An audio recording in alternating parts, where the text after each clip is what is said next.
अच्छा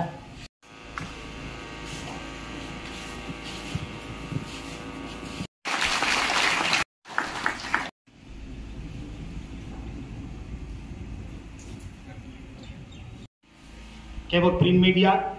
केवल electronic media अब हाय इंगने बागे नरक बिषय मा सायथनाय परा लेखा गोनां नरक मा सायथनाय आं किछा नरक हिंदी बोलते हैं हम आजकल के लोग जन्म होते ही हिंदी बोलते हैं तो हिंदी तो सब समझ गया होगा कैसे नौ खरी सराय सराय सामा कैसा मेमोरेंडम रन बगे रह पाए जा प्ले हम भाई इनार में बिषय प्रेस रखो ওনার খবর হবে না না পান্ডা খাইতে না ফোন না সোশ্যাল মিডিয়া এত ধরনের একটা শক্তিশালী হয়ে দাঁড়িয়েছে যে সোশ্যাল নেটওয়ার্কিং যে প্ল্যাটফর্মটা আজকে উইদিন সেকেন্ডের ভিতরে মানুষের কাছে অতি দ্রুতভাবে খবরগুলো পৌঁছে যায় কারণটা হচ্ছে যে সাংবাদিক বন্ধুগণের পরিশ্রমের ফলে সাংবাদিক বন্ধুগণের কঠোর পরিশ্রমের ফলে তাদের হার্ড ওয়ার্কিং এর কারণে এই যে তথ্যগুলি মানুষের কাছে পৌঁছে যায় বিগত দিনে প্রায় 10 থেকে 15 বছরের ব্যাগ যদি আমরা দেখি তখনকার সময়ের অবস্থা কি ছিল যে সোশ্যাল মিডিয়া তখনকার অবস্থা টেকনোলজির যে তখনকার অবস্থা খুব দুর্বলতা ছিল যা আমাদের বিভিন্ন পরিবার থেকে কেউ যদি বহিরাজ্যে যদি সরকারি চাকরি করতেন বা বহিরাজ্যের মধ্যে যে কোনো সৈনিক সেন্ট্রাল ফোর্সে চাকরি করতেন তখন কি করত চিঠি লেখালেখির মাধ্যমে পরিবারের সঙ্গে কথাবার্তা চলত এক মাসে প্রত্যেকটা মাসে একটা চিঠি যেত যে পরিবারের সদস্যের কাছে আমার শারীরিক অবস্থা খুব ভালো আমি খুব ভালো আছি এই যে তথ্যগুলি মাসে একবার চিঠি বুঝত আজকে 10-15 বছরের পরে টেকনোলজি এমন জায়গাতে পৌঁছে গেছে উইদিন সেকেন্ডের ভিতরে পরিবারের সঙ্গে আবার টেলিফোনের মাধ্যমে হোক আবার ভয়েস রেকর্ডিং এর মাধ্যমে হোক ভিডিও কলিং এর মাধ্যমে হোক বা প্রেস মিডিয়ার মাধ্যমে হোক উইদিন সেকেন্ডের ভিতরে পরিবারের সঙ্গে কথাবার্তাতেই কোনো তথ্যগুলো পৌঁছে যায় তাই আমাদের দেশের প্রধানমন্ত্রী উনিও চাইছে যে দেশের যে টেকনোলজি সেটাকে আরো উন্নত করা টেকনোলজির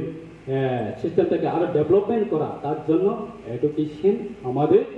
সমাজের জন্য খুব অত্যন্ত গুরুত্বপূর্ণ আমাদের এই যে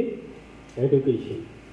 এই এডুকেশনের কারণে আজকে আমাদের টেকনোলজি এত ধরনের হাই-ফাই ডেভেলপমেন্ট হয়ে গেছে তাই আমার ব্যক্তিগতভাবে সেটা আমি অসংখ্য ধন্যবাদ জানাবো আজকে এই সুন্দর একটা মহতী অনুষ্ঠান আমার কাছেও কয়েকবার গিয়েছেন আমাদের সম্মানিত জম্পুই টাকারজলা প্রেস ক্লাবের সাধারণ সম্পাদক শিবচরণ দেববর্মা মহোদয় উনি আমার কাছে গিয়ে রিকোয়েস্ট করেছে যে দাদা আমরা জম্পুই টাকারজলা এলাকাতে আমরা একটা প্রেস ক্লাব আমরা নতুনভাবে আমরা তৈরি করতে চাই যে আমাদের কি কি করা দরকার এবং আমাদের রেজিস্ট্রেশনগুলো আমরা কিভাবে পাবো আমার কাছে যখন গিয়ে সহযোগিতা চেয়েছিলেন তখন আমি ওনাকে আমার ডিপার্টমেন্টের অফিসারের সঙ্গে ওনাকে আমি বসিয়ে ওনাকে আমি বলেছি যে তোমাদের যে এই যে দাবি যে রেজিস্ট্রেশন পাওয়া এবং আপনারা যে আমাদের জম্পুই টাকারজলা এই সাব ডিভিশন এলাকাতে যেহেতু আপনারা প্রেস ক্লাবের মাধ্যমে আপনারা কাজ করার যদি ইচ্ছে থাকে অবশ্যই আমি ব্যক্তিগতভাবে এবং দপ্তরের যা করা দরকার আমরা রেজিস্ট্রেশন দেওয়ার ক্ষেত্রে আমি অবশ্যই সহযোগিতা করব সেই বলে আমি ওনাকে আশ্বাস দিয়ে এবং আমাদের আরসিএস সাহেবের সঙ্গে কথা বলে রেজিস্ট্রার অফিসের সঙ্গে কথা বলে ওনার হাতে আমরা যত সম্ভব তাড়াতাড়ি রেজিস্ট্রেশন সার্টিফিকেটটা আমরা তুলে দিতে পেরেছি সেটা আমাদের সরকারের সহযোগিতার কারণে তাই আজকে সাংবাদিকদের জন্য আমাদের সরকার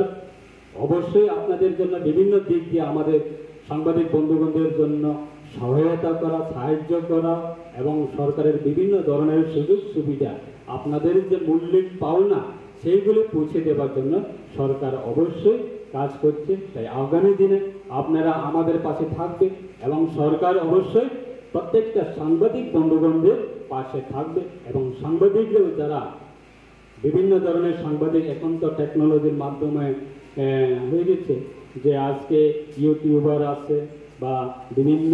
চ্যানেল আছে বিভিন্ন প্ল্যাটফর্ম রয়েছে বিভিন্ন সোশ্যাল মিডিয়ার একটা নিজস্ব একটা পার্সোনাল প্ল্যাটফর্মগুলি তৈরি করার একটা সুযোগও রয়েছে তাই আপনাদেরও এটা সেটা মনে থাকা দরকার যে যারা প্রেস মিডিয়া বা যারা সাংবাদিক করে আমাদের একটা সেটা আমাদের গণতন্ত্রের একটা অধিকার, এবং সেই অধিকার আপনাদের নিরপেক্ষ থেকে নিরপেক্ষ জায়গাতে বসে আপনাদের দায়িত্ব পালন করা, সেটা আপনাদের প্রত্যেকের একটা কর্তব্য। তো সেইগুলি সুন্দরভাবে আপনারা অবশ্যই কাজ করুন। জম্পই টাকারদোলা এই প্রেস ক্লাব আগামী দিনে যে কোনো ধরনের আমাদের রাজ্য সরকারের পক্ষ থেকে যে কোনো ধরনের সহযোগিতা এবং সাহায্য প্রয়োজন যদি হয়ে থাকে অবশ্যই আমরা হাত বাড়িয়ে আপনাদের পাশে থাকার জন্য আমরা চেষ্টা করব। এবং সমাজের বিভিন্ন ধরনের মানুষের যে বয়স, মানুষের যে দাবি, মানুষের যে মৌলিক অধিকার, সেইগুলি অবশ্যই আপনারা তুলে ধরবেন, সরকারের নজরে আনবেন, প্রশাসনের নজরে আনবেন, এবং অবশ্যই পলিটিক্যাল যারা রিপ্রেজেন্টেটিভরা যারা রয়েছে তাদের নজরে আনবেন, যাতে আমাদের এলাকা শান্তি বজায় থাকে, এলাকা যাতে অতি দ্রুতভাবে যাতে উন্নয়নমূলক কাজ হয়, এবং মানুষ কোনো ধরনের যাতে নিজের যে মৌলিক অধিকারগুলি সে হাত থেকে যাতে বঞ্চিত না হয়। অবশ্যই আপনারা সেই দিক দিয়ে আপনারা নজর রেখে আপনারা কাজ করবেন। আপনারা সোশ্যাল মিডিয়ার মাধ্যমে মানুষ অবশ্যই উপকৃত হবে, এবং এই জম্পই টাকারদোলার বার্ষিক আগামী দিনের জন্য অবশ্যই আপনাদের মাধ্যমে সহযোগিতা পাবে, উন্নয়ন হবে, সেটা আমাদের বিশ্বাস রেখে আমার এই কয়েকটি কথা আমি এখানে শেষ করছি। সবাই ভালো থাকুন, সুস্থ থাকুন, নমস্কার।